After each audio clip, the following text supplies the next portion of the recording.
most people struggle with saying the word no. I feel like it's very hard for people to say no. Everybody wants to be yes, yes, yes. See, a lot of people, they don't want to be alone. They don't want to be by themselves with themselves. A man who's okay being alone is a That's a powerful man. all day. That's a powerful man. They see a guy like you. They see other Mexican, other Latinos, you know, just living the American dream. Yeah. And then they're like, okay, if he can do it, I can do it. Carlos Reyes on the humble show. Yeah, we all in. Yeah, we all in. So grab your boys now, cause you know we all win. Lift your hands up. Welcome back to the All In Podcast, where the truth is unedited. I'm your host, Carlos Reyes, with my co-host, the most interesting man in the industry, Zadie. Today we have a very, very special guest, a brother, a friend, one of the realest people in the blue collar business space, one of the realest people on social media these days, a rare breed. He is the founder of AZ Top Hardscaping, Mr. Virgil B. Contreras. Brother, welcome to the show. Thank you, bro. It's an honor being here. Appreciate you guys having me on. I'm excited for this one, brother. As you know, the blue collar business space, specifically the landscaping industry, right? Hardscaping, landscaping, we'll get into what the difference is between those two, right? Right. Just for anybody out there that's confused, anybody that's not a blue collar business expert, just to, identify the difference between both.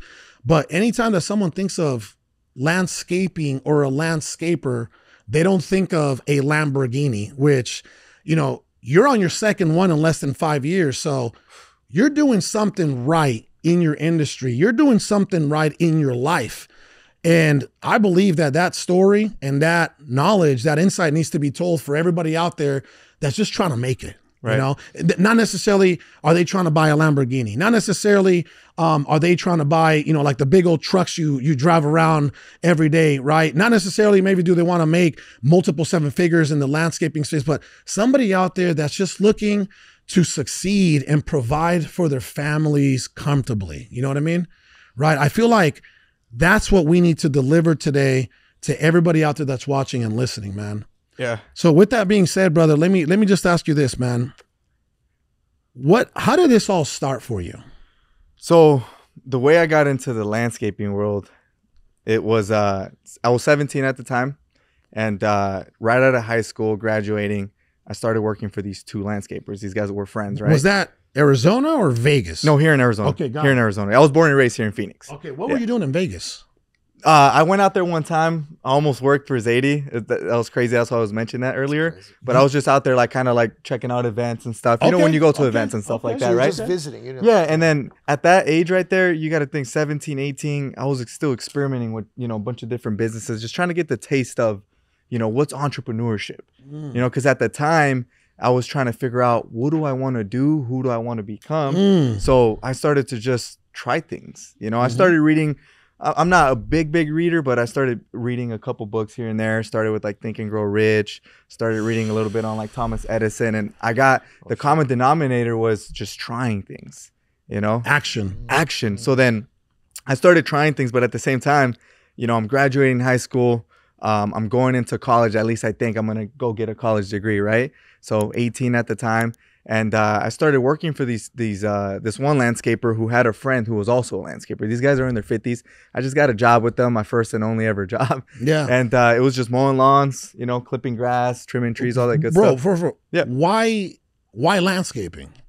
To me, the way I saw it was, I'm Mexican, right? And I said, you know what? Yeah, if there's something that I could do, just as a job, I never wanted to work at a restaurant. It wasn't my either cup of tea or atmosphere. You wanted to work with your hands? Yeah, I wanted to you didn't want a boss. Right? Exactly. So then I wanted to just physically, I was like, you know what, man? I've always played sports growing up, played a lot of baseball, a little bit of football. And I just felt like, you know what, man, physically, that's a job I could do. So then I got hired by this guy, and you got to think, small business owner, the guy at the time. Couple routes. Right. Probably in his late residential? 50s. Yep, residential. Yeah. In his late 50s. And then he had another buddy of his who was also doing the same thing. So then one week I would go with one guy, the next week I'd go with the other, and they'd keep me employed. And you got to think at the time, man, this was 2017, 2016, 2017. They were only paying me 70, 80 bucks a day cash, right? Just bang. Damn. You know what I mean? And then they started paying me check, all that good stuff. So I worked with those guys 2 years. And 27. How old were you? So I was 19 at 18, 19. So you were making about $10 an hour. Yeah. I didn't know $10 an hour. I didn't know that until Like 2 years later. Yeah, $10 an hour, grinding, Just grinding, sun bro. up to sundown. Yup. And I didn't find that out until 2 years later, until I started to realize I'm worth a little bit more. That's why. That's why you got to get them young, right? No, Right. Hey, they got me young. I mean, you know what I mean? Yep. But to me, I looked at working with those guys as like that was my college. Because when I went to Grand Canyon University for a year, the atmosphere wasn't for me. I felt like I was meant to be somewhere else. You know what I mean? Do you think that it was just that entrepreneur spirit, that itch? Yeah. Right. I feel like not everybody has it. Right. I feel like not everybody has it. I would say, 9 out of 10 people, they don't have that internal fire, that internal itch that just needs to be scratched. I can tell you how I got the fire. Let me see it. So if we backtrack before we go to everything else, I was going to ask you, when did that start? So check this out. So early on, 3 years old, my dad goes to prison for 20 years. He gets locked up out here. We're all living in here. Here in Arizona? Yeah, we're living here. 17th Ave in Van Buren, right by the Capitol. I went to Capitol School. And his upbringing was not the best, alcoholism, Mexicano siempre tomando, pisteando, all that stuff. And he just wasn't brought up correctly. He had had a dad, my grandpa, his dad too. It just kept being passed down, right? Generational curses. That caused him to be a bad decision maker and a hothead and he just full of testosterone, and you got to think at the time when he committed his crime, he was 25, young. You know what's crazy about all this? He was actually a landscaper, and I didn't know that until years, until I grew up. Isn't that crazy how ironic that was? Yeah. So he had a job, great paying job, and you got to think for a Mexicano, he was doing good. He was making, I think, like 30 grand a year. He was getting paid at the Especially time, back the then. late 90s. Yeah, back then. Yeah, that's good. He was at the top of the That's a list. good living. He worked for a company called Woody's Landscape, who was this guy who built a massive company. They were pretty established. Yeah, they were well established, and he was a top dog. It's just le gustaba pistear, he'd drink a lot, and just bad decision maker, which led him to his downfall, right? So the year 2000, I was 3 years old. He goes to prison, locked up for 20 years, and then as we're growing up, I realized I can think back 4 or 5 years old, just seeing my mom, and then we're like moving from house to house. You know what I mean? It's me and my 2 brothers. I have an older brother who's a year older, and then the oldest is 3 years older. And I just started seeing early on, like, dang, like life's going to be tough. Like early on, I caught that. You know what I mean? Why? Because I saw my mom struggle. She had us vendiendo naranjas, just selling oranges. Damn. Cacahuates. Yeah. Bro, hold on. Bro. Yeah. Yes. What age was that? I had to be 5, 6 years old. I was like 6. Where does she have you guys like hustling? Right there on 43rd Avenue in Indian School. Oh my God. Wow. On the street? On the street. Wow. Knocking doors. That's how I got to become a great salesman. Right? Knocking on doors. Had to learn young. And Not she even would give us a package and then vayan y toquen todas las puertas de estos apartamentos. Just go knock all the apartment doors. And we'd go. And here we are. I'm 6. Joaquin is 7. And the oldest, Carlos, is 10. We're just knocking doors. Hey, quieren comprar naranjas? And then obviously everybody would say no, but then yes. And then they felt bad and they'd give you $10, $5. Yeah, so early on, I realized the struggle of life, early on. Wow. So it's embedded, it's tattooed into my brain. Ever since then, I can reminisce till when I was 4, 5, 6 years old, struggling and knowing I ain't got no dad around, I used to think to myself like, dang, like I see all these kids when I'm going to school, their daddy, their mommy's there, giving them hugs, and I'm over here leaving school, and I'm like... This was Capitol School. See, and Capitol at that time was actually a decent neighborhood. It was, at right? that time, yeah. I had friends that went to Capitol. It's the school with like the lower rims, the basketball rims. Yeah, and then right behind it, you have all the cuadritos with the Capitol back there. Yeah. Yep. That actually wasn't like a really, really bad name. Don't get me wrong. I think Van Buren, kind of where you were in South. That's right. You were on Van Buren too, huh? Yeah, that's where it kind of got a little harder, right? Mm-hmm. But that little area was very heavy with the Hispanic community. Very heavy. Right? So Capitol was probably mostly Hispanic, I'm assuming. Mainly Hispanic. I would say 95% probably. Yeah. And so then we're hustling, right? By that time, 7, 8, 9 years old, just a straight on hustle. So that's where I started to realize like life is going to be tough, man. I'm going to have to accept it, Yeah. And early on around that age, now that I'm, let's say 10, 11, I always told myself like, dang, man, I never want to be like my dad. You know, these days, obviously, I forgive him for everything he did. I believe in forgiveness. Are you like on speaking terms with 100%. I'm going there this weekend again. Wow. You know, to go visit him in El Rancho out there at the ranch and stuff. I love it. But if we're speaking early on, right, I had to build some sort of chip on my shoulder / like I used anger and my emotions in the right way. I had a lot of friends who used anger and emotions in the wrong way, selling drugs, going into gangs, all that stuff. I said, you know what? Let me just use this fueled up energy and anger in the right way and just prove to myself, like, I'll never be like my dad. Like, I don't want to be that alcoholic guy. I don't want to be, you know what I'm saying, like making bad decisions and stuff. And I got to prove to my mom that she's doing it. You know what I mean? Nos está sacando adelante. She's doing everything to get us the best life she can. So you got to think, at the time, she was doing everything and anything. She worked at Church's Chicken, and then she would clean houses on the side, and then she'd try to go wherever she could to sell, you know, peanuts and whatever. She did, like, my mom was a lioness, you know, like, I love my mom for that. Yeah. And that's what started to build, like, the passion of, I got to be the man one day early on. So then now I got into baseball, which I thank God that he blessed me to be able to have the talent to play, because I was a pretty decent baseball player. That kept me out of trouble, right? What position did you play? Center fielder. I was a center fielder. I was fast. You can run a little bit. I was super fast. Yeah, I could definitely say that I was a speedster. First on the lineup or second, and then just bunt, get on, boom. You know, a little home run here and there, but short guy. I mean, 5'6", you know what I mean? Weighing $140 at the time, $130, whatever, right? Yeah. So I thank God that he blessed me with that talent, because it kept me out of trouble. And at the same time and that was actually my first dream, man. I wanted to become a professional baseball player, but I realized I didn't have, like, the training, no money. Like, it just wasn't going to happen. You know, I needed that. But then I started to just go on about life, and then high school comes around. I already had that hard mentality, because I'm thinking of, you know, and we met my dad, obviously, right? Like, as we're growing up in prison. Yeah. Because if I can remember, it was like, where was he, Buckeye? He was in Tucson, and then from Tucson State Prison right there, Arizona State Prison, he moved to Yuma. And then from Yuma, there was a time he moved to Texas, and we didn't see him for like 3 years. Yeah. How often did you see him when he was here? When he was here, we'd visit him at least, I would say, like 5-6 times a year. Yeah. By the way, your pops, barely, when he got out, right? Was he deported out? Yeah. I mean, he served. It was especially being a Mexican national. A 20-year prison sentence is flat. There was no possibility of parole. There was nothing. Damn. You know what I mean? Yeah, nothing. Just 20 years. Just 20 years flat.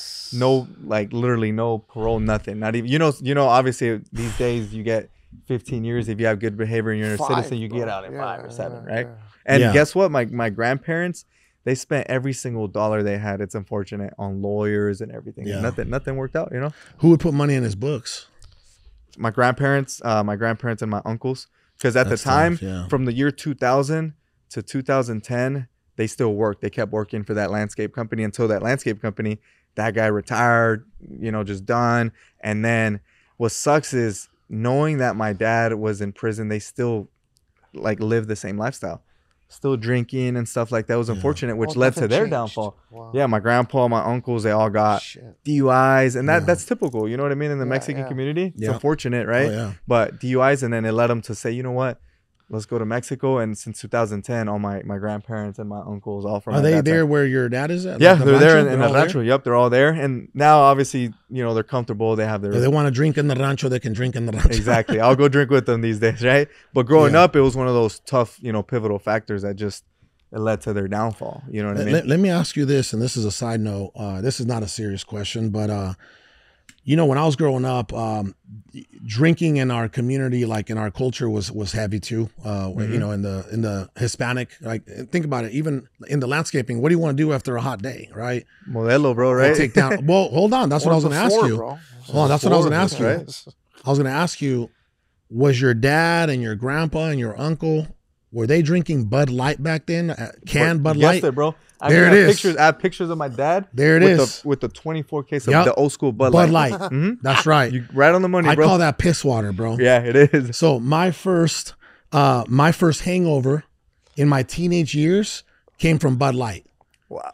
Yeah, bro. It was bad. It was bad. Like, I was probably like 14, 15 years old, man. And like my first hangover came from Bud Light. I don't drink Bud Light. I haven't drank a Bud Light since, bro. It was so bad. Huh? Yeah. That's why I call it piss water, man. For some reason, the Latino community, man, they like Bud Light, bro. Has it changed since the last time I checked? Cheap, right? Because it's cheaper. Is it cheap? cheapest though? Is it not? No, I mean like My natural go-to- ice. So you back know? then, right? Bud Light and Budweiser, I think, were probably Yeah, but Bud Light brands, more yeah. than Budweiser. I thought Budweiser was a little harder, you know? It is a little Right. I have a question, bro. Yeah. Entire family is going this direction, right? That the path has already been laid out. Your dad, uncles, right? Grandfather. It's all this way. This Generational way, this way, Negative, curses. right? Yeah. This way, whatever. Negative. It's just this way, and you come in, and then you go that way. What was that point, bro, where you're like, you know what? No, not for me. I'm different. I'm going this way. Where would, if you could identify that point, what was that point? Honestly, think it was when I was when I dropped out of college. When I was in that, I remember being in a what was it, like the auditorium? I don't know, wherever the class was being held, and I just realized like, dang, I can't be this just average dude. You know what I mean? Like I got to do something.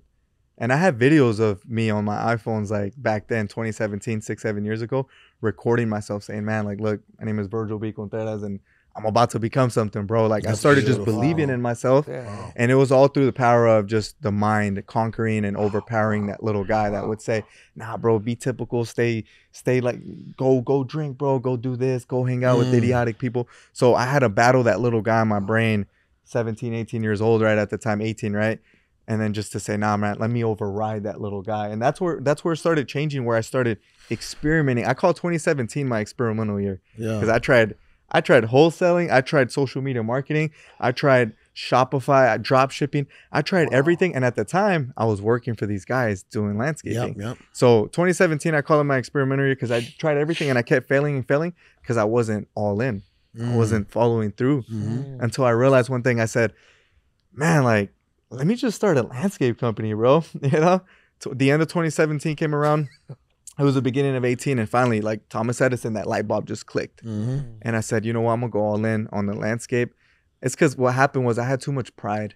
And I didn't want to be known as the landscaper. You know what I mean? I was like trying to be this like top dog dressed in a suit. Let me go ahead and just live this lavish lifestyle. You know, you look the successful part, but not grind to get there. Right. And like, I think that's a big problem that most people have early on. They see everybody. I used to see, you know, all these gurus out there like, hey, bro, I'm on a beach making, you know, I just made 10,000 today. What are you doing? And then the little thing gets to you in your head and you're like, damn, I want to be comparison, which is at least to a lot of people's comparison. They say is a thief of joy. So then that was a very great question because I stopped comparing myself to people, and I said, you know what, I'm gonna focus on Virgil. I'm gonna make Virgil B. Contreras the very best man possible and give it off to the world.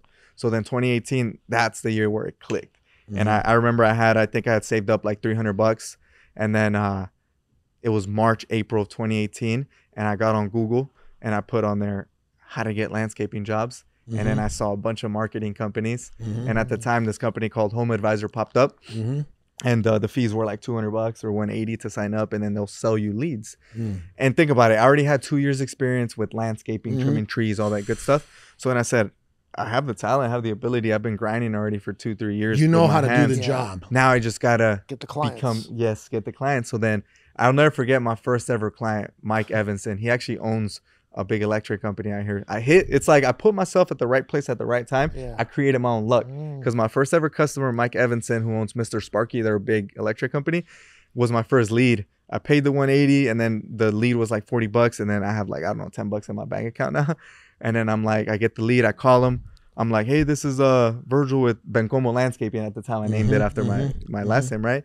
And he's like, hey, yeah, man, I'm having issues with my grass. And I'm like, oh, I acted like if I was busy, right? Like if I owned a big company. I was like, yeah, we're, you know, we have a lot of zero. Yeah. I'm like, yeah, we have a lot of volume calls right now, but you know, I can make time in the next 30 minutes. I said, I started just selling early on. Damn, you're a salesman. Huh? Yeah, right off the bat. And this all because of selling oranges, like all that stuff growing up, right? So then I get there and I'm like, all right, all I got to do is just pretend he's my friend. Don't try to act like someone you're not. Just be you, you know? I told myself that. So it's 2018. And I show up and then I'm like, hey, how's it going? My name is Virgil. He's like, oh, nice to meet you. Takes me through his house. And I'm like, are you sure you want me to go through the house? Like, I'm all dirty and stuff, you know? Yeah. And then I walk through and then he shows me the lawn. And then at first he wanted to just spray the weeds and make the grass look better, right? But then in my mind, I'm like, nah, I'm only going to make like $60. I'm like, let me upsell him on something. Yeah. I said, you know what, Mike, look, you're gonna spend $60. It ain't gonna make sense. These weeds are gonna grow back. Let me give you a quote on a fresh lawn. Let's rip it out and let's do everything brand new. Damn. I told him, plus it's been, I told him, nice. plus you've Go been for here the how home many run. years, Mike? And then he's like, I've been here, 20 years. I'm like, exactly. It's outdated. Let's get you a fresh lawn. We'll get you the Damn, best. bro. Yeah, so right off the bat, and then sure enough, let's do it. And then when he said that, I was like, well, I got to give you a price first in my mind. Yeah. He was ready to He was go. ready to roll. whatever, And he's a let's do business it. owner. Yeah, So, yeah. most business That's owners, they right. want something. Let's do it. Let's do it. Exactly. So then I was like, how do I come up with this quote? But then I started just putting kind of things together, and I told him, hey, well, give me 10, 15 minutes. go Material, inside. labor, Exactly. So then right, I just started time, measuring, and then I already had a little bit of experience working with these guys. So I had an idea of what to charge. I don't remember exactly what I charged them. It must have been maybe like $3 or $4 grand or something at the time. Damn. And I probably profited like $1,500. in So like you a went day from and a a half. $60 job to a Yeah. couple $1,000 job, right? And then I remember right away I gave him the price and he said, yeah, let's do it. When can you start? You're And like, I'm like, well, we got projects this week. I told him, let's set it up for next week. We'll get here on Monday and we'll make it happen. And then Done. sure enough, done. So then that gave me a couple days to prep and say, all right, I got to find the turf company to ship out the sod, the grass. And I put everything together. there it is. And then I made it happen all on my own. I remember at the time I had a buddy who I was kind of hanging out with here and there, and I invited him to come help me just to lay the sod and all that good stuff. I already knew how to put irrigation systems working with these guys, the experience, right? The 2-year experience. So then I put it all together. I'll never forget, man. It felt so good making, $1,500 in a day. I was like, I was making $70-$80 working for these two guys. working I just- probably harder. Yeah, exactly, right? And I was like, I just made $1,500 like in a day for myself. I was like, all I got to do is do this every single freaking day and then some, right? yeah. And then I was wrong because I thought I was like, I'm about to make $1,500 every day. Yeah. So then the next leads come in. No, too expensive. No. So then I started realizing, damn, I got to just be all in and trust the process. So I started to just trust the process, started getting better at talking to people because sometimes I felt like I was too quick with it. I started just learning what sales really was. You know what I mean? Because some people, I wouldn't follow all the way through. Or, they look like they're interested and then I wouldn't hit them back up, which I should have at the time. You just start learning the mistakes. Exactly. Yeah. Follow-ups, right? So then from there, it was just, I started, it's funny because my first ever project was an install, but I didn't get into the install right away. Isn't that ironic? Yeah. I started saying, you know what, let me just get these lawns, sign them up for monthly recurring services and have guaranteed money. Because that's what I was kind of learning with these guys that I work for, right? Yeah. And it was kind of like a comfortable state. It made an income, but not enough. Because then I realized I was capped by myself. And I had to eventually start hiring people, right? Yep. So it's 2018, all by myself. I started building accounts. All of a sudden, I had like 20, 30 recurring maintenance accounts that were paying a couple $100. Yeah, 100, 150, $300 a month. So then the account started building up. But then I realized one thing. I was like, I don't have enough time. I can only do 10 lawns in a day from 6 to 6 p.m. because then the sun goes down. So then I started being capped at a number. So then now it's like 2019 and I'm still doing that, right? So then I said, I gotta do something else. I gotta get out of this cap. And I was a little scared to go into the hardscape and the landscape installation side with pavers, turf, which is what we do now, right? So then I just had to overcome that fear to say, you know what, let me level up. Let me just start hiring because I didn't want to. I was like, nah, I got to do it myself. There's no one that's going to do the work better than me. Bam, bam, bam. Until it hit me, I was like, man, just hire somebody, bro. And I did. I remember I hired my first guy the second year in business. And then I hired a second one. Now it was me and 2 guys and we're doing all these lawns and trimming and stuff. And then 2020 is when things really, really changed. What happened in 2020? And by the way, I noticed a couple things. For anybody out there that's watching and listening, something, if they miss this, I don't want them to miss it. Entrepreneurship, problem solving, resourcefulness, right? That's exactly, and failing forward. Failing forward. There's no failure, rough draft moves, right? Just making moves, rough draft, even if you don't have it all figured out. A lot of people that are getting into business, they have what's called analysis paralysis, right? They feel like they got to know every single, oh man, before I even go and give this guy a quote, I gotta know where I'm gonna get the turf. I figured gotta out all as I went. I gotta know how much it's gonna cost. That doesn't get it right. done. I should probably call other landscaping, friends or business owners, and maybe I can get some insight for them. And then what happens is, right, they go over this whole analysis and they're paralyzed. They don't make a move. They don't make a sale. They don't move forward. That happens so often, bro, in the business space. That's why I feel like action takers are the ones that end up becoming the good entrepreneurs. Because think about it, right? The engineers and all these other guys that are very mathematical, that's all they'll ever be, because it's too tough for them to just take they think about it too much. Like, damn, well, I gotta have this. Like you just said, I gotta have this. I gotta have everything perfect. No, versus like an action taker like myself, right? And you guys as well, is like, let's do it. We'll figure it out as we go, and we'll learn and we'll fail forward. Virgil, what did you learn the most? The two people you worked for 2 years, obviously That's they did some things good, right, that you learned from. But what mistakes that they made where you're like, man, I could have done better than this, or they shouldn't be doing this, I should do this, and then now you started doing that. What like mistakes did you learn on their dime? Their mistakes was, I mean, you got to think these two guys. I mean, I think now they're in their 60s, because at the time they were in their late 50s. Mid-late 50s. They never hired more people. I was their only guy. Like, I was literally just Why like do you a little think they right did hand. that? Why do you think they did They're that? scared, fear of like failing. And I remember asking those guys every once in a while, I'm like, hey, how come you don't hire somebody else? Or I would also ask them like, hey, you're never gonna do installs? And they'd either say like, oh, I'm either too good for that, or I already know enough. Yeah, they'd say things like that, right? Which would kind of like make me wonder, like, You think it was a justification? yeah, it was more of like, they didn't want to take that leap. They were comfortable with making 250, 300K, because that's like a good landscape, right? Guy by himself, and another guy can make 250,000, 300,000 with like side. But that's a lot of work. Net? What's net like? For that right there, net is probably take home, I would say like 30 like to 40, 30 to 140. Wow, yeah. So 30 you're to 40%? 6 Yeah, figures. 30 to 40, It's yeah. hard to like. You're making 6 figures. Why risk losing money? And that's, I think, what I Let me learned just the be most out chill, of them yeah. is like, they were too comfortable, and I didn't want to be. I was like, nah, let's go take more risks, man. Like, I want to grow. You know what I mean? You know that I say this all the time, by the way, that most business owners, right? They're their own bottlenecks because of that. Because they're afraid to evolve. They're afraid to hire. They're afraid to put systems and processes in place, right? They're afraid to develop other leaders in the company, right? They're afraid to let go of the vine. They're afraid to pay for good labor. Yeah. They're afraid to pay for marketing. Yeah. You know what I mean? They're afraid to pay for good material, right? They're afraid to have conversations. Most business owners, if you think about it, they're afraid to learn new things. Yeah. 99% of the blue collar business space, they're owner operators with 3 or less staff. That's just what a majority out of the tens of millions of small to mid-sized businesses across the country, brother.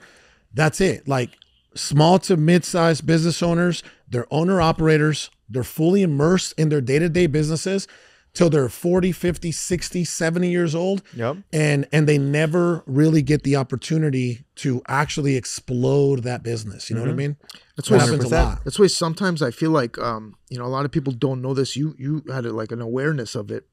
I don't know if consciously or subconsciously, but when you have a hard life coming up, it's like basic training, right? So if you're getting shot at, or let's just say your dad is in jail, your situation, your dad is in jail, you got to make money for your mom, you're selling at 2 years old, 5 years old, you're not going to get nervous in a conversation where the guy that grew up with a silver spoon in his mouth might get nervous. That's why for me, it was early on. I was like fuck fear, man. You know what I mean? I've already had so many bad things happen to me Real early fear. on. That's real fear. Yeah, growing up This other stuff is fake in fear. neighborhoods where there's shootings or drug trade going on. Your mom has to leave you and your 2 brothers alone when you're There's 4, 5, gangs. 6 years There's old. gangs every mile. There's people approaching you and your little kid. I'll never forget walking the streets out there, and I remember a couple times just almost getting stabbed just because I was wearing red shoes.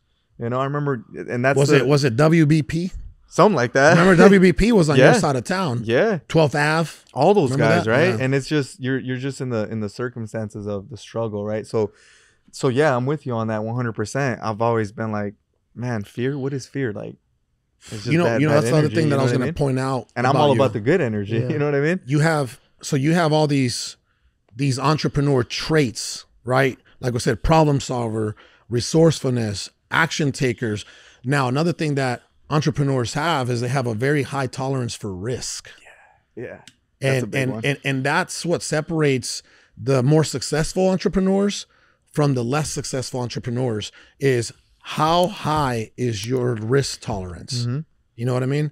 And then one thing you did, what some people may call, you went into like higher ticket sales, right? Instead of selling, like you said, the $60 job, now you're selling the couple thousand. Now you're in the tens of thousands, sometimes hundreds of $1,000 jobs. You know what I mean?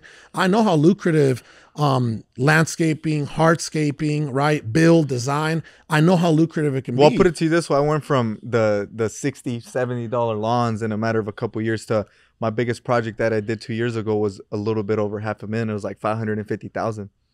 And that client is now one of my best friends. Well, watch this project. Yeah, here, 2-acre property. Here's a learning situation. / he's a mentor now. Shout out to him. He's an amazing guy. What kind of business he own? He's actually big MD out here. He's a doctor. He has his own practice. amazing. Yeah, there it is, right there, right. So, a lot of people, because I help a lot of different business owners and different trades, different industries, right, and a lot of people have a hard time going from the estimates or the job, being here, 100,000, 250,000 to the 500,000, 750,000. They have how you took that first leap, where you were doing, the smaller monthly recurring revenue type of lawns, residential, right? A lot of people have a hard time taking that next leap into the tens of thousands of dollars, right? And then it's even a harder thing for a lot of those business owners to take even that big leap that's going to generate multiple seven figures in their business on an annual basis, right? So tell me how you scaled from freaking, you went from the 60 to whatever to the monthly recurring to the couple hundred to the tens of thousands to boom, you landed a $500,000 job. How did you land that first big job? Watch the timeline. 2020, I decided to take the leap of faith of going into installs. I told all my maintenance clients, hey, I'm not mowing your lawn anymore. A lot of them got mad because I was such a great landscaper, right? And I just had to deal with like the fact of, hey, like we're moving on. You stopped all the residential? Yeah, I just dropped it all because I had started getting my first taste of bigger money, like a $10,000 job. So how did you? Okay, so check this out. How did you transition? Did you leave them with somebody else? Or? So watch, check this out. One of my clients, I'll never forget, Rhonda Brand. This was like 2020, right? COVID time. One day she asked me, she was like, hey, Virgil, do you know anybody that installs artificial turf? You. So in my mind, the little guy said like, no, stay comfortable. Let's keep mowing lawns. But then that guy came out, the non-fear Virgil, right? He said, I do. It just spat out like that. She's like, okay, can you give me a bid? Give me an estimate on it. And she was leaving to work, so it worked out great because I was like, gives me time, right? I put myself at the right place again. And then bam, she leaves and I'm like, okay, it was like 500 square feet. And then I was like, I never done this, right? That's how I took the transition of going into the installs, right? That was the first taste. I measured it out, it was 500 square feet. And then I started putting things together again. Remember, 2018, 2 years prior, I did the same, but with the small grass job. And it was just normal grass, right? Real grass, whatever. This was now artificial turf. So then I called turf companies. I started shopping around. I'll never forget calling the synthetic grass store. They're big out here. And then they were like, I asked them, hey, how do you guys sell turf? Like, how can I buy turf? She's like, oh, how much do you need? And I'm like, 500 square feet. She's like, oh, what's $1.50, $1.60? So I started putting that together and I was like, okay, 5 times. Okay, so I'm going to spend in the high hundreds. But was that wholesale cost? Yeah. Okay. Wholesale cost. Wow. So I'm like, the turf's going to cost me right around $700-800. Cool. And then I'm like, what do I want to make on this? I just started kind of just valuing it. That's how I came up with my first estimate. And I was like, well, it's going to take me 2 days. I got to dig out the old lawn. I got to prep. I started watching little videos on YouTube. Nobody at the time was really filming anything. So I had to get these like articles from like, I don't know, East Coast. It wasn't even here in Arizona. And I just started putting things together. I was figuring it out as I went. And it was like, okay, you remove the old lawn. You prep the base with this material called quarter minus. You have to flatten it out, compact it. You got to use poles to level everything out. You got to use a leveler, string lines. I started just putting it together. And I was like, I could do this like easy. So then I recorded it too. I have it on one of my iPhones. I set it up and I just filmed it. I'm over here digging. I'm like, bam, bam, I'm digging, right? And then I'm like, I'm about to make some good money. Cause then I said, you know what? I'm gonna try to see if I can make just $3,000. And I gave her a price of like $4,500 or almost $5,000 or something like that. Right. Mhm. And then when I presented it to her, she was like, yeah, let's do it. She Damn. she was tired of the grass. Right. And I Yeah, convinced her right because away. there was a little time where when I gave her the price, it was almost like she didn't want to. But I was like, hey, I'm not going to have to mow your lawn anymore, by the way. Like if I was thinking of the Wow. higher ticket. I You're was like, saving money by not correct. doing And that, I was like, hey, and you're not going to have to pay me maintenance anymore. And it's just a one-time deal. See, in my head, I was like, I'd rather do these one-time higher ticket projects than continue to mow the $60 lawn. Wow. So then I sold her on that. And then sure enough, bam, 2 days, I knocked it out. And then I made $3,000 in a day. And from there, I was like, I'm going to do this, man, every freaking day. I'm just going to hustle my ass off. So I told all my maintenance customers at the time, I was like 30 something. I was like, Well, hey, you trying to convert them over to turf? yes. And I did. I got a lot of them to do turf and pavers because such a great place. Arizona's perfect for yeah, it. it's perfect for it. So then this was like after COVID time. Everybody was home. All the customers that I had, they started coming out with ideas because then she was the first one to ever ask me, hey, do you do turf? Because she started working from home. And then I had other clients just reaching out. And then I started telling them, hey, I'm not going to mow lawns anymore. I now do installs. So then I started getting another client. I was like 5, 7, What 10. percentage of your residential grass, grass mowing customers do you think you converted over into turf? Like 50%. Yeah. Easy, because I just started selling them on the idea of, hey, well, you've been paying me $200, $300 a month. You for showed 2 them years. the savings. Yeah, I showed them this. I laid it all out. I put it on a little spreadsheet. I showed them, and I was like, look, I'm just gonna charge you this one time. I'm gone. I'm gone forever. And it's during COVID, so everyone had that extra Correct. cash. How Everybody was spend, getting all right. these checks. And Yeah, stuff they're coming printing in. money. And I was like, come here. How often do you have to replace turf? A couple years, right? So the warranty on turf is actually 15 to 16 years. There is some maintenance. It's very little. Well, the sun here is hot. Like Right. it's beaming. So So the big turf companies, they give a 15-year warranty. You still do gotta maintenance it. It's not like cutting grass. It's every year or two. You just gotta get it combed again. And turf companies that do it, because there's a service for that, right? Yeah. They charge $200, $300 once a year. Yeah, you know see, what I mean? I'm like, you can add Versus that. spending $3-4 on like your actual landscape Bro, I'm like, maintenance. you know what's funny? If you were first of all, whatever landscaping person is listening and watching right now, bro, they just had an orgasm. 100%. When you were breaking it down, Yeah. bah, right? This is Someone actually just had going to an help a lot orgasm. of people out there like that are the mowing lawn Virgil guy from 2018 or 19 to say, you know what? That's what I'm saying. You were breaking, bro. The way you broke it down is somebody's watching this on YouTube or somebody's listening. Well, let to me this keep on breaking it Apple. down. Watch. So then I started getting the 10, and then I'm doing this by myself. So then I'm getting capped at the install game. Because remember, I got capped at the mowing lawn game. Now I'm getting capped at the installs by myself. Your operational capacity. Correct. So then I was like, the end of 2020 came around. I was like, I'm just gonna start hiring guys, man. I'm beating myself up. This is where another pivotal moment, right? One time, almost broke my back working. Dang. Like, because I was picking up all the turf by myself. I was doing everything. No help, all by myself. Just let's go. You know what I mean? Mhm. And then I realized, nah, man, like I don't want to physically work forever. I'm gonna end up like the guys I used to work for. You know what I mean? Bad And then- backs. Yeah, bad back. So then the end of 2020, beginning of 21 was where I took the next transition of I'm just gonna start hiring guys. So check this out. 2020 was the year I got on Instagram for my business. 2020. Correct. It took me 2 years to get the confidence to say, you know what, let me just start posting what I'm doing. I had too much pride to show that I was a landscape guy, right? And I remember in 2020, I just said, you know what, I'm gonna start filming myself. And I did. I created the AZ Top Hardscaping and the AZ Top Landscaping page. And I started building my brand, right? AZ Top Hardscaping. People started to just see, oh wow, Virgil's doing these videos. Like I started selling through the lens. I started just showing the project I was doing. And then guess what happened? Guys, Mexicanos, Mexicans started reaching out to me because in this industry, the majority of workers are Mexicans, right? Absolutely. Shout out to toda la raza. Heck yeah. They started By the way, we own those trades. We own those trades. Right right? here, what trades here? You're in the blue collar space, right? What trades do us Mexicans absolutely own in this country? So everything construction, landscape, plumbing, mechanics, roofing, electrical too. The Air majority of the guys conditioning. that I sub out for electrical, air conditioning, AC, Restaurants, cooks, with restaurants, chefs, cooks, right? We're bro, the best chefs. restaurants, best Mexican food in the world, right? Yeah, just about everything, right? Yeah. there's a place in this country for us, right? Well, we're part of the big machine that makes this country go. So what I admire about Mexican people is there was no place, bro. But y'all carved your own place. Oh, bro. It's not like you're complaining about how it is. It's like, you know what? I'm gonna just put my flag here. I'm not gonna speak English. You start selling me shit in Spanish. That's why everywhere has like Spanish now. Spanish. Check this out. The hardworking Mexican. Watch. Check this out. The hardworking Mexican Mexicano. They started seeing my videos on Instagram, and they would start DMing me in Spanish, asking for jobs. Like, hey, asking for jobs. Hey, can I work? Or advice.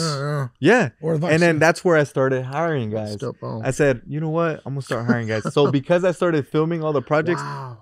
All the everybody came through that, through the lens, through watching me in 2020, 2021. And this was just your phone. Just my phone. Yeah. Just You filming. didn't have to spend money on like marketing, advertising, and job applications. It was just organic, Organic, just showing yeah. everything because at the time nobody was doing that. These days now, every landscape guy they're all doing it now, right? But at the time, nobody was really doing that. So I was a pioneer in a way. You can ask a lot of guys in the industry out here. They'll say, "Oh yeah, Virgil, AZ Top," right? And then I remember hiring my first crew on 2021, and I got to know them. I got to say, hey, well, in Spanish, obviously everything's in Spanish. Like, what do you guys do? Have you guys worked for companies before? They're like, oh yeah, we're the best installers in the state. They started telling me that, right? And they weren't. They were just so confident, so they wanted a job. And I remember trying out my first crew, and here I am. I could say I was a pretty decent installer. I'm not going to sit here and say I'm the best turf or paver or travertine installer, but I knew what I was doing, right? So then I got the first taste of hiring a crew of people and saying, you know what, let me make these guys like my full-time guys, pay them, whatever, $200, $220, whatever it was at the time, each to install. And then here I am getting these projects, right? I remember I tested my first crew, and then it was like a $10,000 project. And then I was like, all I have to do is just hire guys, and I could just make the spread and then continue to sell, continue to build the brand, and then just make the in-between. And it felt so good doing that, man. In 2021, 3 years ago, that was my first taste of I'm hiring guys now. I'm willing. And it was a little fear of like, oh man, now I got to pay guys. Now I got to employ guys because I don't want to take myself out the business, right? But I knew in order to build, I had to do that. I had to just watch everything, right? That's a hack for wealth because it's like, okay, if God is overflowing your cup and you're flowing it to other people, emptying your cup, what's God going to do? He's going to fill back your cup. And that's beautiful the way you put that together because that's what God did. I remember employing those guys, and then sure enough, because I kept on putting the action with the videos and the marketing, the organic marketing, jobs kept coming in, projects kept rolling in. All of a sudden, I had that crew booked out for like 2 months. And I was like, I got to put a second crew together, guys. Wow. And then guess what happened? In 2021, I realized I can run ads. I still didn't know, like, dang, I can actually spend a little bit of money to reach more people. So the end of 21 was when I ran my first ad. And I remember just spending, I don't know, $1,000, $800. And I'll never forget the volume of leads that just came in. Oh, bro. I remember I had like 50 messages. We went through your metrics. Yeah. And they were like very healthy metrics, bro. Your conversion. And it's been that way since 2021. Yeah, your cost per conversation, right? Like your metrics were out of this world. And the reason was because I focused on building the brand, which was my face tied to AZ Top. So people would see the actual business owner showing all the projects. So then that's where I started running ads, reaching more people. I put a second crew together. And then now the second crew is also booked for a couple months. And then the third crew and then the projects. I'm just, building the brand, getting all the leads, selling them, closing them, contracts, bam, copy and paste, boom, boom, boom, boom, boom. And that's how I started to just build, the massive flow of things with just lead generation. Build the brand, make the videos, lead generation comes in, sell, and then just set up all my guys to do it. And ever since then, I haven't worked physically since 2021. You just make sure that these jobs are doing what just rolling. Yeah. I was going to ask you. You mentioned that a lot of people, in the business world, they're trying to kind of duplicate. Some people are trying to duplicate what you're doing with kind of showcasing their work, right? Yeah. Why do you believe you have more traction over many other people that are attempting to showcase their work on social media? I honestly think it's the confidence level. You know, a lot of these guys that I talk to, because I do a little bit of mentorships here and there, some calls, right? Nothing too serious. But when I talk to guys that are wanting to take the next step, right, where they're like just, let's say, the lawn mowing guy right now, no confidence, you know, and not willing to work on themselves. You got to have it up here, man. It's all a mindset. Yeah. These guys tell themselves it's not going to work. They tell themselves this is too hard. I don't want to spend the money. I'm going to lose it all. They're already, I mean, that's a horrible way to start things. So you got to transition the mindset. So for me, it's more of a mindset to build the confidence to say, you know what, man, we could do this. Yeah. You know what I mean? Well, and a lot of people don't want to be uncomfortable, right? That's the thing. Yeah. They don't. I would say 90% of people naturally are gonna be uncomfortable in front of a camera. Another one is procrastination too. That's the killer of all hopes and dreams right there, because they tell themselves, oh, I'm gonna do it One day. and one day I'm gonna do it, right? And then a month goes by, a year goes, and then you see the other guys doing it. Now you're comparing. You just go through this like just negative flow. So I like to keep my energy at a high level at all times, just high frequency, and that's how I operate every single day. I see it. And that's what I was gonna ask you, bro. What's up with your? You know what's funny here? A lot of, I call them the entrepreneur bros, right? Every entrepreneur bro out there. I mean, I've been on social media since 2013. And ever since I got in, right, I started just like you though, showcasing like if I was at a fix and flip, or if I was flipping a house, Putting or if out I was bandit cashing signs. a check, right? What'd you say? Putting out bandit signs. Putting out bandit signs. Like I documented, you know, a lot of my story The too. journey, everything, right? Right. But a lot of the entrepreneur bros out there, you know, I started seeing that they had these crazy morning routines. And guess what? Most of them are full of crap. But you, right? Bro, I know what time you're up. I know what time you're up, because I'm up around 5 and you're already putting in a workout in. You're either weightlifting, you're either boxing, you got your little Folgers going, bro. Talk to me about your crazy like morning routine. You're actually one of the few people that do it, and you do it consistently, bro. What does that look like? I mean, when you hear the roosters at 3 a.m., I'm up. You know what I mean? I mean, I have the passion for it. You know what I mean? Like, I know what I want out of life. And I feel like when you know what you want out of life, you're always just going to continue to just strive for that thing, that bigger thing. I always say, it goes like, for me, man, Matthew McConaughey one time, he said a very good quote. They asked him who was his hero, right? And he made that big speech saying that he's his hero in 10 years. 10 years. Yeah. I took it the same. When I heard that quote years ago, I was like, that's right. Because people would always ask me, who do you look up to? I'm like, I look up to the Virgil in 10 years. I know what that Virgil is going to look like. And I've manifested everything. You know, I'm 27 now, right? From 17 to now, 10 years, I manifested everything. Yeah, all through the power of just belief. And there's more to come. So I wake up every day, man, 3 a.m. I know what I want in life, so then I continue to do it, and I enjoy the process. Like, I know the prize that I want is there as long as I enjoy the process, I endure it, and I build a passion for it. You know what I mean? Bro, but most people, they're not going to wake up at 3 a.m. and go straight black coffee and then go straight to the gym. You know what I mean? Right. So, you know, that's what keeps my mindset hard. My question is, how do you do it every day? And what do you do? I mean, bro, you're a human being. What do you do on the days that you don't feel like doing it? Because I'm sure you get, how many days do you work out? How many days do you work? How many days do you run your routine out of 7 days? Every day. Every day. Every day. Now, unless you're traveling or doing unless I'm something traveling on vacation, right? Exactly. And stuff, but yeah, every day. But I'll tell you this: Saturdays and Sundays, instead of 3 a.m., I'll sleep until 4 a.m. You know what I mean? I'll give myself another hour. You know, because I feel like I still got to take care of the body, the mind. Yeah. But I could operate with 5-6 hours of sleep. For me, I've told my brain that, and we function well. That's right. You know what I mean? So I continue to just build that routine. I continue to do that routine because it keeps working for me. Do you have like an alarm clock, or is it just automatic? Well, I have 2 phones, so they're both set up. One's at 3 and one's at 3:01, just in case. You know what I mean? Okay. Just in case at 3. So, but you asked me a good question on the days that I don't.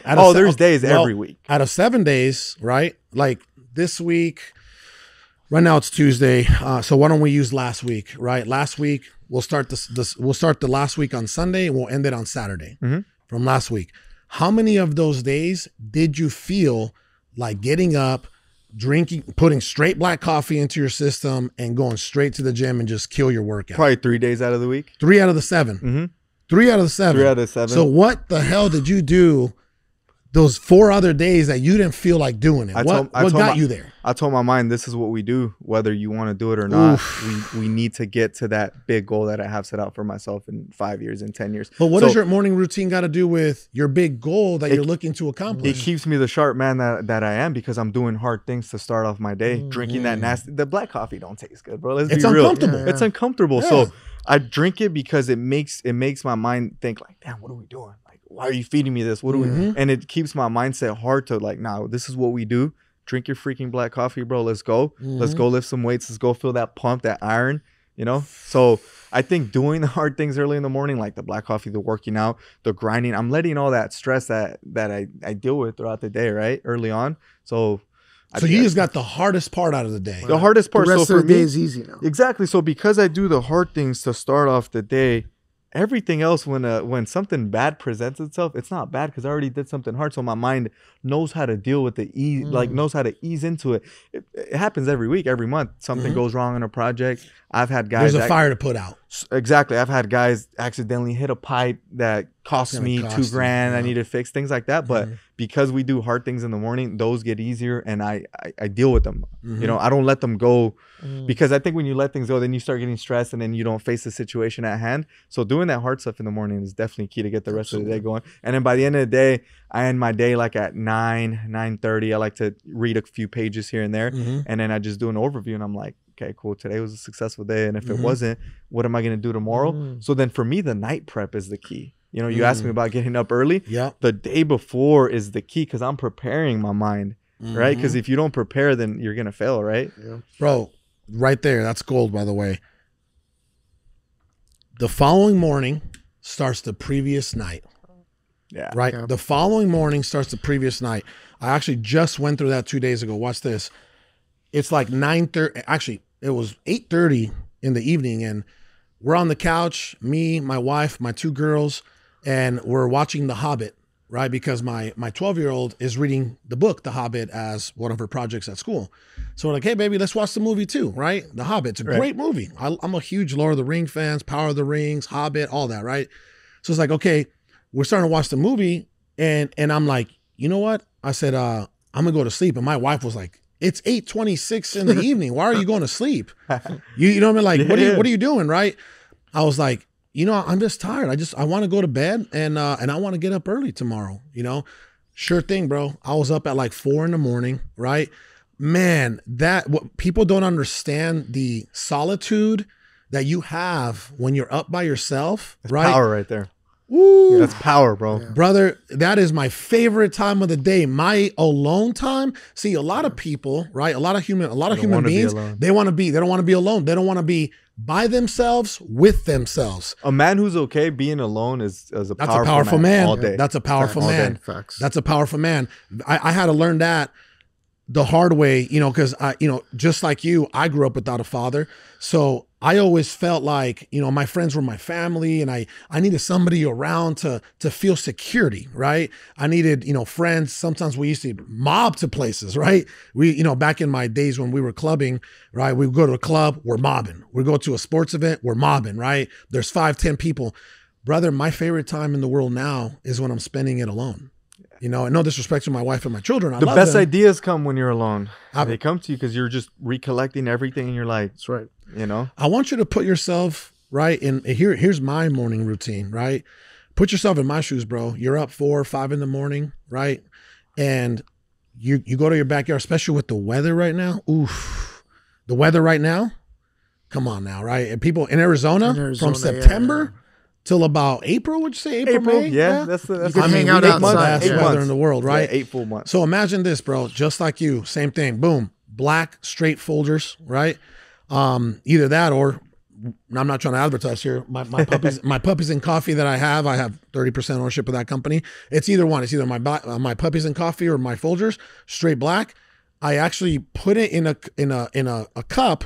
What are those called? Those little iron cups that keep the coffee a little hotter for a little longer. Like right? a Yeti. It's called a Yeti. Oh, It's Yeti. A Yeti. Oh, Yep. those are Yeah, badass. I'll put it in my Yeti. I'll go. Hey, I'll grab one of my Cuban sticks, I'll grab my journal, and I'll go to the back.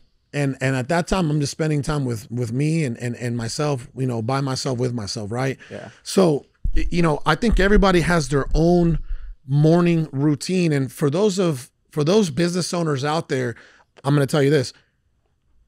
99% of the people that I coach and help in their businesses, whether they're roofers, pool guys, landscapers, they don't have a morning routine, right? You just said, get the hard stuff out of the way first, right? Right. Why do you strongly encourage, especially in the blue collar space, right? Because people are like, oh man, I'm working with my hands all day. You know, I don't want to get up early and go to the gym or, you know, put my body through a little bit of stress, right? What would be your advice to that business owner right now that's watching or listening, why they have to develop a morning routine and get their butts to the gym? So most of the guys out there, I'm sure they got families, wives, kids, right? All that good stuff. There's definitely has to be a purpose behind it. But most importantly, you got to just convince yourself and have the right mindset, because that right mindset is going to get you 10 times, you know, closer to your goal. So you definitely got to think about your purpose, man. Like, what's your purpose in life? You know, if you don't have, and most of these guys, they don't have a purpose. They just go about the day through the motions. Let me just work. And yeah, like you said, right, it's too hard to go to the gym and all this. So if the purpose ain't strong enough, then you're never gonna get after it. You know what I mean? You said purpose so many times, bro. What is your purpose? Because obviously you got it defined and you know it. So what is it? So early on, right? I mean, I think our purpose changes. Yeah, our purpose evolves, right? It does. Over time, it does, that's right? Early on, it was always like, I don't want to be like my dad, right? I want to prove all these people wrong, especially being Mexican American, right? Always being looked down on, you know, with like teachers. Aren't you the youngest? Yeah, I'm the youngest. So I think it does change over time. Early on, again, my dad going to prison. So just proving to my mom that everything she did for us growing up, man, the little kids selling, right, the oranges and stuff, to have her have a worthy son. You know what I mean? Yeah. Because me and my brother, so I have my two brothers, the oldest one, he actually works for me in the company, right? But the one that's a year older, he's a big construction company owner in Colorado. Amazing. He's like 10 times at a higher level than I am. Big dog. Big dog. He's a big dog. Shout out to my bro Joaquin in Colorado, Grand Junction. He does a lot of stuff in like Aspen, Vale. He does some big stuff. Love it. So yeah, man, I would say definitely helping our mom and proving to her, like, and of course, man, she looks at us now and she's like, dang, like, I did good, you know? What's like, the purpose now? Like with the evolution of where you're at, like right now, currently? Right now, it would be to inspire all the people out there, you know, that if I can do it, a guy that comes from nothing, right? The story, just for them to look at this and say, you know what, Virgil went through all this shit. Why can't I make it too? So just inspiration, you know, giving inspiration to all my Mexicanos out there, all the Mexican community, all the Latinos. So that's my purpose now. And that's why I post my routine, everything that I do on IG every day, for these people to say, and I get, my messages are crazy. The DMs every day, someone writes me. I can show you guys the DMs of someone saying, Virgil, I've been watching you, bro. You just literally changed my life. I'm going to start working out now. I'm going to start being a better man. I'm going to start being a better business owner. So that's my purpose now, man. Serving the people. You know, because I think God gives us all our purpose, right, in this life. And I feel for me, it's through the lens to show like, hey, if I can do it, why can't you?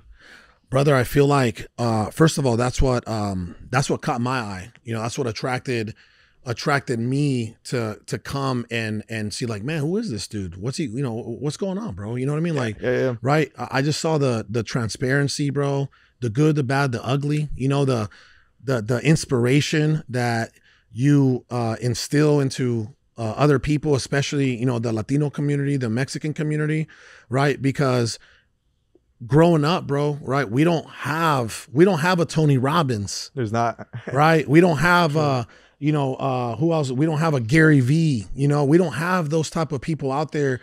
We can't resonate, right? Like, how are we going to resonate with a normal guy, like an American guy like a Tony Robbins, right? We don't have anybody. It's like, that's what I'm saying. Just like, dude, we're Fernandez, maybe. We're like light years away. Yeah, we're light years away. We're like, man, I can't. That's crazy. I can't do that, right?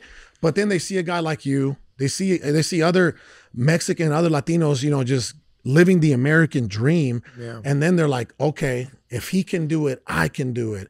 I just got to figure out, you know, what he's doing, you know, how he did it, how he got there, you know, and that's why you probably had the DMs blown up. Hey, bro, man, how do you do it? How did you do it? Right? That's probably the constant question that you get asked. Yeah. Right? Oh, It's yeah. Like, how'd you It's do the most it, bro? common one for sure. How you do it? And then now they see you with the Lambo. By the way, let's be honest, right? I know you love, like you told me, you love the bull in the front, right? You love the bull, so you're a big Lambo guy and enjoy it while you can, obviously, right? Because I mean, I'm 27, man. I mean, I gotta enjoy it, bro. Live right your now, life, you know what I mean? bro. Yeah. Live your life, bro. See, you're Eat not your one of these fruits. dudes. You're not one of these dudes out there that, you know, got a Lambo to showcase something you're not. You did it. You got the Lambo because that's what you wanted. You know, it's crazy. 2 years ago when I bought my first Lambo, the 2017 The white one, Huracan, yeah. the white one. I didn't post it on social media until I think like almost a year after. I swear I did. That's but how I feel did like it. I feel like cool. you're celebrated, bro. cool, I feel like our community celebrates your success. I mean, Yeah. every now and then you might have a hater, Right. right? You have to. Right. They're You have there. to, They're Yeah, there, if you you, know what I bro, mean? if you know that, brother. I mean, It's even, part of the game, though. You bro, know? even Jesus had haters. You know what I mean, right? 100%. Think Yeah. about it, right? You're gonna have haters, Yeah, but he was very disliked. I feel like for the most part, bro, our community celebrates your success just because. And that's what I love about our people. Yeah. Like the majority of them are supporters. The Mexican community, Latino community, supporters. And by the way, we're used to crabs in a bucket mindset, right? In our coming up in our cultura, our culture, we're used to Mexicans hating on Mexicans. Mira, he thinks he's so, you know, Se he cree thinks chingón, se cree bien. presumido, exactly, alucín. Yeah, exactly, yeah. We're used to that hate, right? But I feel like that tide is starting to change, bro. And that's why we need more Latinos out there that And that's what I'm are trying to doing do. it. I'm trying to change that for I know. people. That's another Well, purpose, you are right? changing it, bro. I mean, you're not trying anything, bro. Yeah. You're like literally doing it. Right. Yeah. To bring the community together, to say, you know what, man, like you said, right? We've never had anybody to really Role look models. up to. Want to Yeah. be a pioneer with that. To say, you Yeah. know what, man, look at my story. Now And- write yours. Continue to write it, but write it beautiful this time instead of just ending the chapter and then you're done. No, let's open up the book. Let's write some more, man, because there's more to it, man. Why you know? not? Why not? Why not? You know, like you said, though, all it's going to take from them is failing forward, taking, you know, massive action, making action. rough draft moves, even if they feel like they're not qualified to do it, you know, just do it. You weren't qualified to do all the things that you were doing at an early age. Man, look at my story. I mean, 3 years old, dad goes to prison, right? Growing up in the hood, around gangs and violence and drugs. I mean, who's gonna make it out of that, right? So Very I few. got some, Virgil. What do you say to the kid, right? The Hispanic kid or just any kid who wants to be more than they are, right? But they're living in a place, they're limited. Everyone's saying, oh, you can't do this, you can't do this. Families pushing them to go to college, to get a job, you know, and they have that burning desire. They want something more like you. What would you say to that kid right I would say, first of all, eliminate distractions, right? People, get away from the bad crowd because you can get caught up with that bad crowd right away.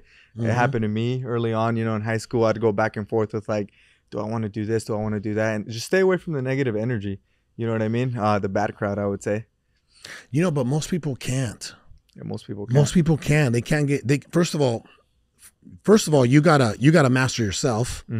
You gotta overcome that, right? You gotta, like you said, when you were having bad thoughts, you would counter them with positive thoughts, Right. Right, and that's what a lot of people don't even know how to do that. You know, Right. they get a negative thought like, oh, you're not gonna be anything. You're But not. let me touch on that because a big one that you said was when your family starts to say, hey, go to college, just get a job. Yeah. So my mom early on, when I decided to go into entrepreneurship, she didn't support that. You know what I mean? She was like, no, like, you know, typical, right? In the Hispanic community, it's like, no, like you're going to fail. Like it's not going to work out for you. So I had to prove her wrong. So for that kid watching out there, sometimes you got to prove your family wrong and then they'll start to believe. And my mom started to believe when she started seeing, wow, like he actually paying has bills. a business now. Yeah. He's paying bills. He's got a new truck. Now he's got a trailer. Now he's leaving every day to work. He's bringing money home. Now he left the house. Now he got his own house. Like she started to see the come up. Yeah. So go prove your parents wrong, man. Go prove all your family. Because trust me, it's there. It's within you. You just got to dig deep. And it's all a mindset. It all starts up here. You know, dig deep into that mind and say, you know what, let's make it happen. Let's And prove them wrong. you So know- I'm out here just proving people wrong. you know what's crazy, bro? Nobody gives a shit about your story until you succeed. Until you succeed. That's That's right. right. Right, because your story hasn't changed. The only thing that changed was your level of success. And I suggest all these young guys, like, focus, man. I think one of the biggest things that separates like a successful entrepreneur and business owner from the ones that are not, they're not focused enough. You know what I mean? They're too distracted. Give me that right there. Give me that.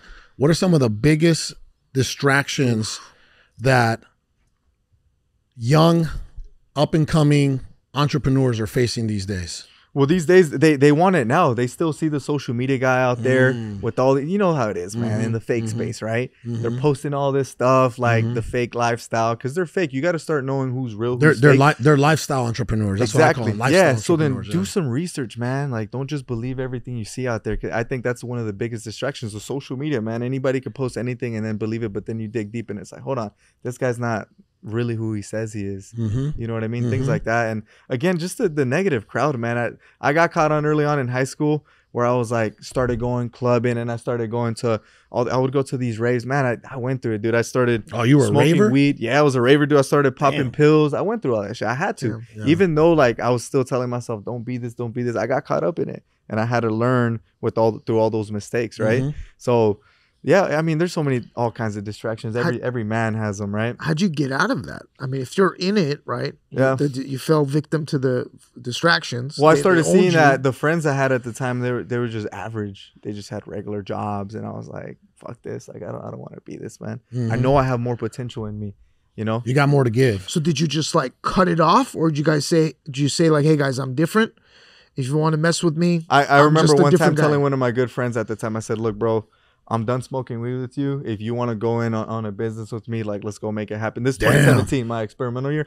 I'm like, if you want to go in on business with me, I'm going to give you an opportunity, bro. Let's go both hustle. And he chose, nah, bro, I'm good. I'm just going to keep working. Where's he at now? I don't even know. I don't talk to these people anymore. Yeah, I'm done smoking weed. Let's go cut some weeds. Let's go cut some weeds. That's right. Yeah, that's a good one right there. Right? That's what I did, man. Yeah. You know, it took that decision. Most people struggle with saying the word no. I feel like it's very hard for people to say no. Everybody wants to be yes, yes, yes. Let's go to a club. Yes. Let's go do this. You know, let's go smoke weed. Yes. Let's go drink. Yes, yes, yes. And it's very tough for someone to say, you know what? No. Like, let me go this other route. You know what I mean? Well, I think that most people by nature are people pleasers. Yeah. We want to please people. We don't want to let people down, right? But there's an old saying that one of my mentors said to me years ago that made it didn't make sense then, but then it started to make sense as I got older, right? Watch this. So do you remember when the Israelites were, the Jewish folks, they were slaves in Egypt, right? And he used this reference for me to comprehend the word no. He says, yes, will get you out of Egypt. No gets you to the promised land. To the promised land. Yes gets you out of Egypt, right? No gets you to the promised land. You know what I mean? Right? The one thing that you probably know by now, and we all know, is, you know, time is priceless, right? And what you say yes to, when you say yes to something, you're saying no to something else, right? And it could be a great opportunity. It could be a great opportunity. It could be more time for yourself. It could be, yeah, exactly. It could be another opportunity of personal development, you know, self-growth, or another business deal, or collaboration. I gave one of my friends, when I first started the business and I started seeing money, I gave one of my friends at the time an opportunity. I said, bro, like, come in with me 50-50. Like, let's grow this. He said no. It was too risky for him. I'm cool with my job, bro. Like, I appreciate the opportunity. I'm good. And he's probably still has the same job now. Yeah. Let me ask you this. As an entrepreneur, right? Because everybody thinks that this happens overnight, right? Everybody thinks it happens overnight. Oh, he's an overnight success, right? You're like a 10-year overnight success. You know what I mean? How important is patience? Patience is a virtue for sure, man. You got to know how to accept that it's a long road. See, when I got into entrepreneurship, I imagined that God sent me a contract and he said, here you go, son. You're going to be an entrepreneur for life. And I signed on the dotted line, and I was like, and I have videos of me, man, like asking God, like, and telling God, like, thank you for everything. Thank you. I'm big on belief. You live on gratitude. Yeah. You're big on gratitude. So then I was all in from the day I signed that imaginary contract in my head in entrepreneurship, you know?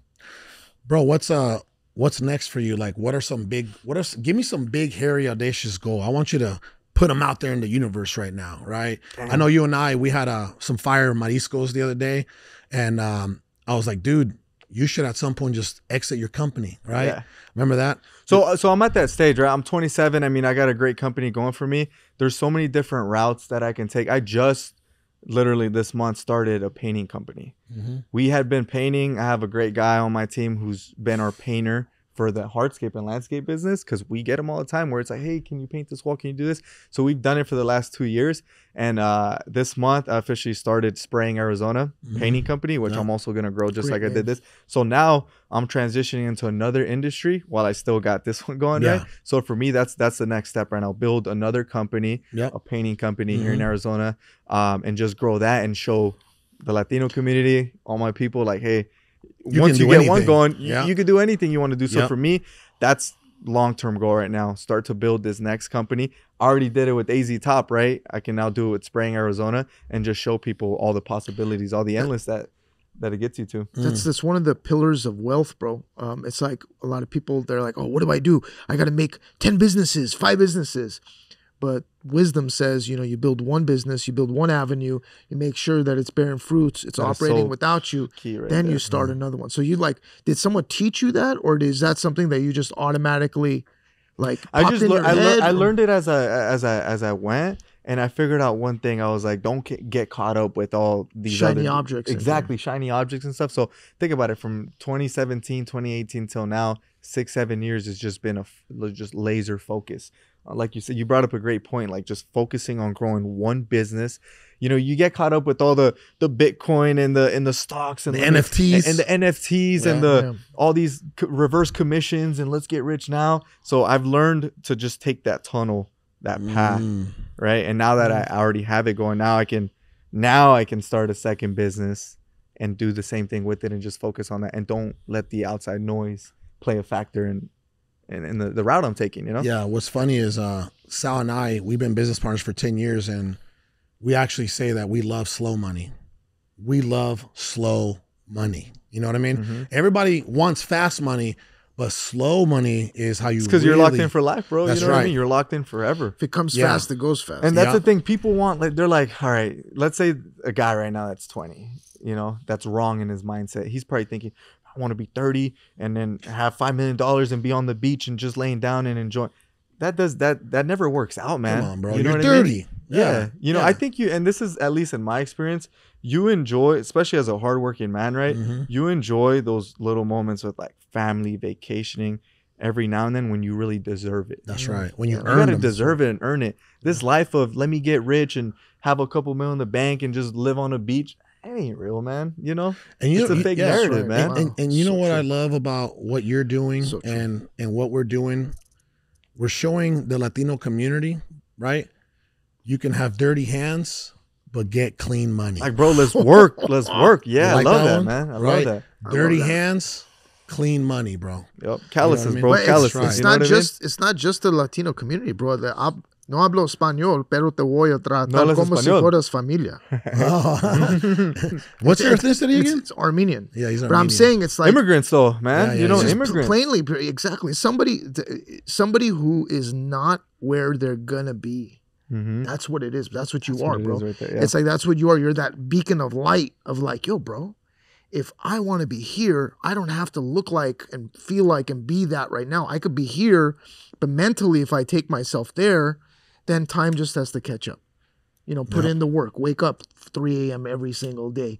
Make sure when you feel like you're not going to do something, you don't want to do something, you tell yourself, yo, I signed a contract with God and I got to fulfill my obligation or else he's not going to give me all the things that I want. I feel like people these days, they're afraid to work and get their hands dirty, like you said, right? Dirty hands, clean money. Bro, especially as men, like we gotta work, man. We got families to feed. We got people looking up to us, the people out there that got kids. And I mean, don't you want to see your kids, your daughter, your boy, like be something, right? And not have the life that we had, right? Yeah. I think that's a big purpose right there for a lot of men out there watching in all the trade.